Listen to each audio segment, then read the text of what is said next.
नमस्ते फ्रेंड्स, यहाँ पर आपको एक क्वेश्चन दिया गया है कि slope of the shown line is, दिखाई गई रेखा का ढाल क्या है। आपको यहाँ पर एक ग्राफ दिया हुआ है, आपको इस लाइन का यहाँ पर स्लोप बताना है।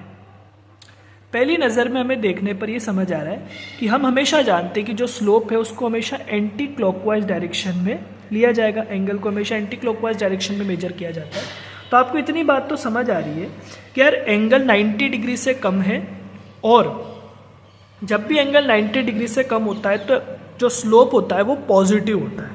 यानी कि हम कह सकते हैं सेकंड ऑप्शन और फोर्थ ऑप्शन तो हमें एलिमिनेट ही कर देने चाहिए। अब हम जानते हैं कि जो स्लोप होता है वो क्या होता है, tan थीटा, और इसका फॉर्मूला भी हम जानते हैं, ये होता है y2 minus y1 upon x2 minus x1। अब हम यहाँ पर इनको नेमिंग कर दें, इसको सपोज हम मान लेते हैं x1, इसको हम मान लेते हैं y1, बिकॉज x कोऑर्डिनेट है, y कोऑर्डिनेट है। इसी तरह से हम यहाँ पर इसको x2 मान लेते हैं और इसको y2 मान लेते हैं।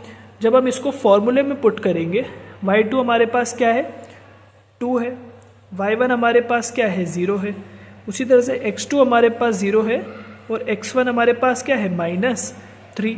तो 2 by minus minus plus 3 is our required answer. तो हमारा आंसर आएगा ऑप्शन नंबर 1। हमें ये तो पहले ही पता पड़ गया था कि जो स्लोप है वो तो पॉजिटिव ही है, बिकॉज एंगल जो आ रहा था यहाँ पर लेस देन 90 डिग्री आ रहा था, और इस तरह से हमने इसको पूरा सॉल्व करके इसका एंगल निकाल दिया। Thank you.